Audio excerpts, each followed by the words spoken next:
자, 오늘은 28과 가정법 과거에 대해서 공부해 보도록 하겠습니다. 자, 가정법이라는 게 일단은 처음 들어본 학생들은 가정법이 뭐야? 이렇게 이름 자체에서도 낯설 텐데요. 자, 가정법을 한번 어떤 건지 먼저 정의를 한번 내려볼까요? 가정이라는 것은 거짓 가짜의 정할 정자예요. 그래서 말 그대로 실제가 아닌 가짜로 그런 일이 있었다면 하고 정해놓고 말을 하는 것을 가정이라고 하죠. 그래서 가정법이라는 것은 현재 또는 과거 사실과 반대되는 내용을 나타내는 겁니다. 실은 그렇지가 않은데 그랬다면 이런 뜻이죠. 뭐 자주 하는 게 뭐 만약에 내가 너라면 이런 거.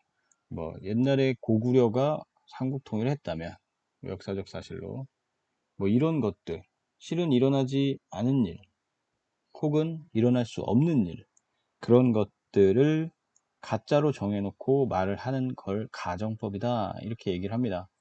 그리고 가정법 과거라고 하는 것은 동사의 형태를 과거로 쓰는 건데 동사의 형태를 과거로 쓰면 보통 현재 사실과 반대를 나타냅니다. 자, 그리고 그럼 영어에서는 가정법을 어떤 방식으로 나타내나 보면요. 자, 여기 한번 보세요.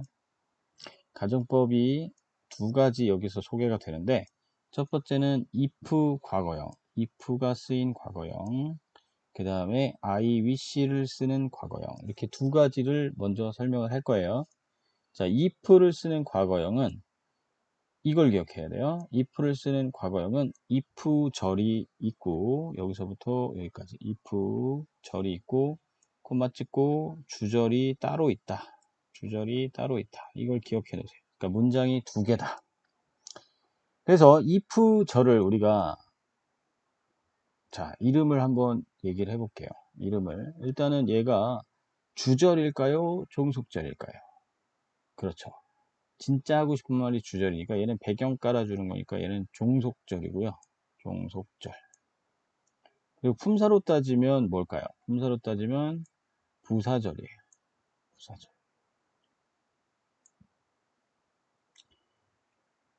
그리고 의미로 따지면 가정을 나타내는 거죠. 가정을 나타내는 거. 만약에 그랬다면 이런 거죠. 그래서 우리가 이 앞에 if절을 종속 부사절 혹은 가정을 나타내는 종속 부사절 이렇게 부를 수가 있는 겁니다. 그리고 뒤에 나오는 이 문장을 주절이다 이렇게 부르는 거죠. 주절. 주절은 진짜 하고 싶은 말이에요. 종속절은 배경을 깔아주는 거. 그래서 if가 나타내는 의미가 만약 뭐뭐 한다면 이런 뜻이 되고요. 그 다음에 주절이 나타나는 의미는 뭐뭐일 텐데 라는 걸 나타냅니다. 자, 여기까지 if 가정법 과거절을 한번 봤고 자, 다시 올라와서 여기다 필기를 한번 해봅시다. if의 의미에 대해서 조금 알아볼게요.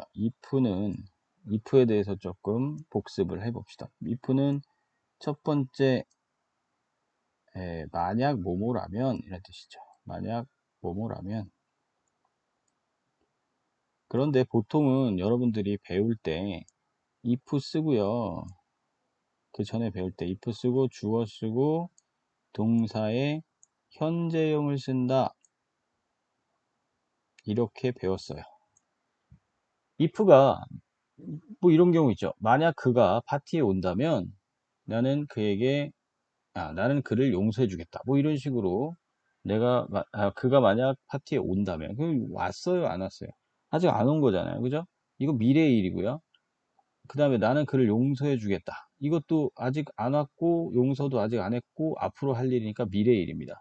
그래서 이렇게 쓸 때는 if he comes to the party I will forgive him. 나는 그를 용서할 거야. 그가 만약에 파티에 온다면 나는 그를 용서할 거야. 근데 if는 조건, 미래의 의미를 나타낼지라도 if절은 현재형으로 쓴다 라는 것까지는 여러분들이 배웠죠. 그래서 현재 동사를 쓰면 이거는 우리가 조건이다 라고 얘기를 합니다. 조건. 그 다음에 두 번째, 뭐뭐인지 아닌지, 이런 의미가 있었죠. 뭐뭐인지 아닌지, 이런 의미가 있었고, 오늘 뭐 세 번째 정도 되겠죠. 세 번째 배우는 게 if 가정법입니다. if 가정법 과거. 이럴 때 특징이 뭐냐면, 방금 다시 내려옵니다. 얘기했던 여기를 동사를 과거형으로 쓴다는 거예요. 아까 얘기했던 거랑 어떤 차이가 있죠? 미래나 현재의 어떤 조건을 나타낸다면 현재형으로 쓰는 거라 그랬죠. 만약에 그런다면, 그가 파티에 온다면, 이거는 말하는 사람의 입장이 그가 올 수도 있고 안 올 수도 있고, 그냥 대충 말해서 50대 50의 확률로 올 수도 있고 안 올 수도 있고, 이런 마음을 가지고 말하는 거예요. 그런데 만약에 여기 가정법대로 한번 해봅시다. 가정법은 동사를 if절을 과거를 쓴다 그래서 과거.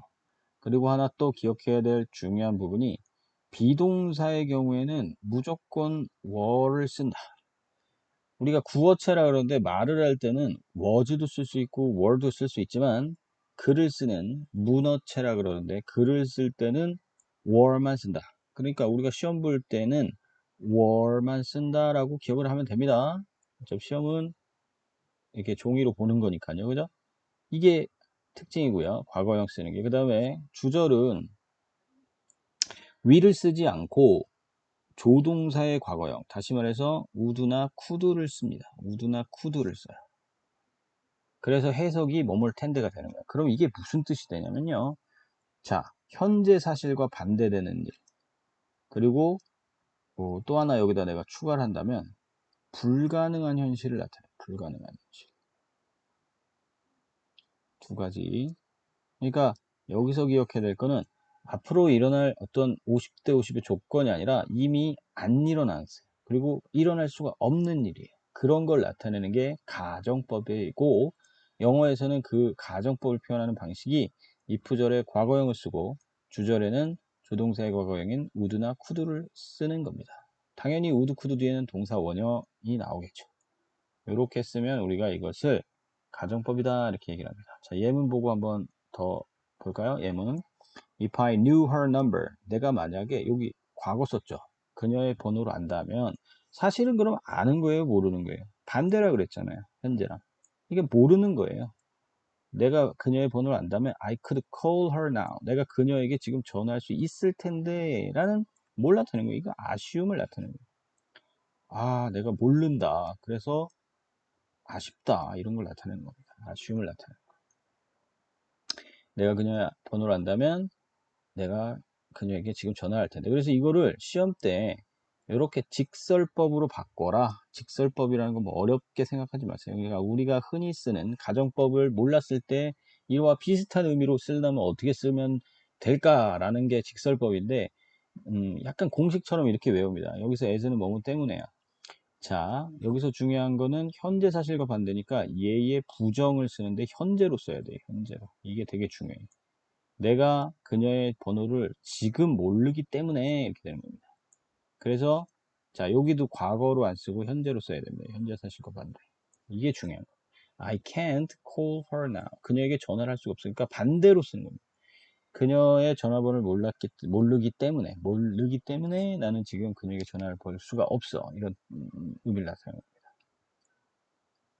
그래서 아까 여기 나와 있던 게 50대 50은 단순 조건이를 쓰는 거고, 그럴 때는 보통 현재형을 쓰는 겁니다. If she comes tomorrow. 근데 그녀가 만약에 내일 온다면 I will go skating with her. 그녀와 스케이트 타러 갈 거야. 올 수도 있고 안 올 수도 있는 거야.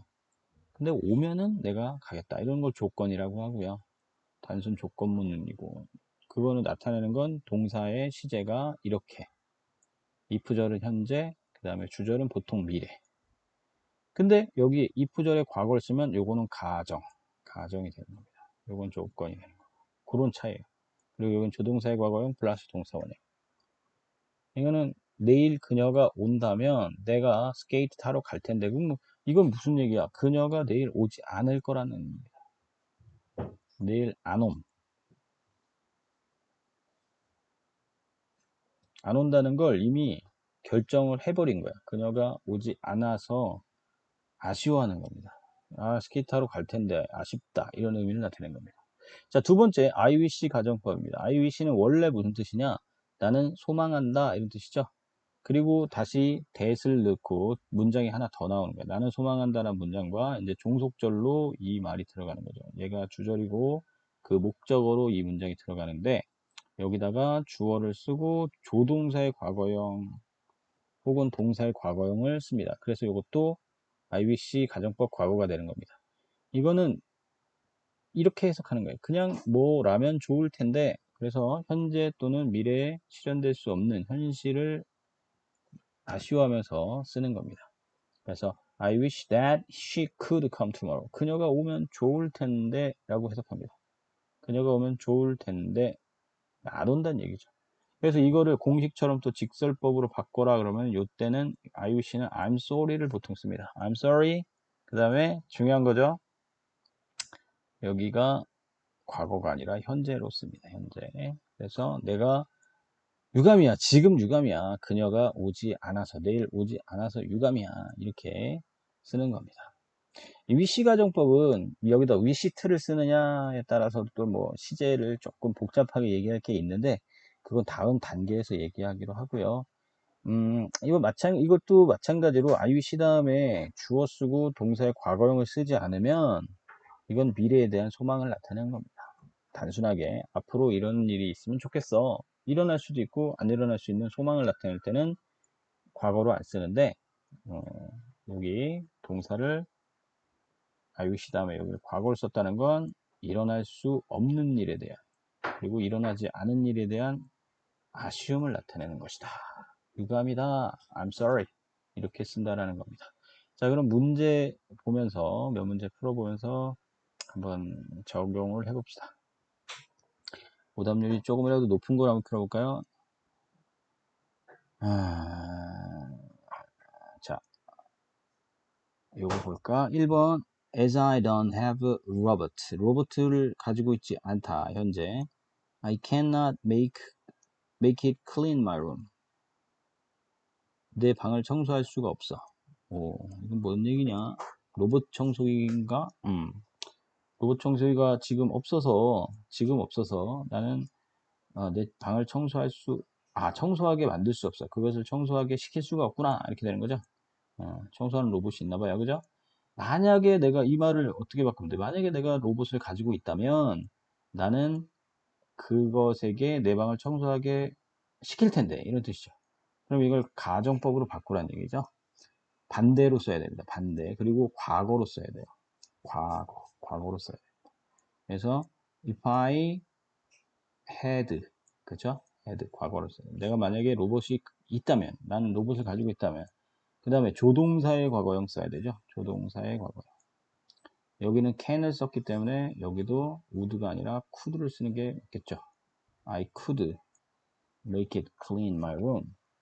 이게 반대로 써야 되니까 여기 부정일 땐 여기는 그냥 긍정으로 쓰는 겁니다. 자, 이렇게 하고 그 밑에 또 한 문제 정도 더 풀어볼까요? 대표 문제. 가정법을 직설법으로 바꾸기. 다음 두 문장을 의미 맞도록. 자, if, 그 다음에 여기 were, 요거를 집중적으로 받아요. 과거죠. 그 다음에 여기도 조동사의 과거를 써서 가정법이라는 거죠. 그러면은, 그러니까 가정법 과거는 현재 사실과 반대여야 된다. 그렇죠? 그래서 현재 시제를 써야 됩니다. 그녀가 바쁘지 않다면 그녀는 그를 방문할 텐데, 그러면 그녀가 바쁘기 때문에 이렇게 되는 거죠. She is busy. 그리고 would니까 she will visit him. 그를 방문을 할 거야. 이렇게 되는 거죠. She will visit him. 이렇게 쓰면 되는 거죠. 바쁘기 때문에 여기는 낮인데 여기는 선생님 잘못 말했죠. will not visit him. 그녀는 그를 방문하지 않을 겁니다. 이렇게 두 칸으로 만들려면. 자, will not은 뭐 한 칸이 있다면 어떻게 해도 돼? want를 써도 되겠죠. 한 칸이면 want, 두 칸이면 will not. 방문하지 않을 거야. 바빠서 방문하지 않을 거야. 이렇게 되는 거지. 자, 문제 한번 풀어보면서 모르는 문제는 별표 치고 질문을 보내도록 하세요. 그러면은 다시 설명을 해주겠습니다. 자, 여기까지.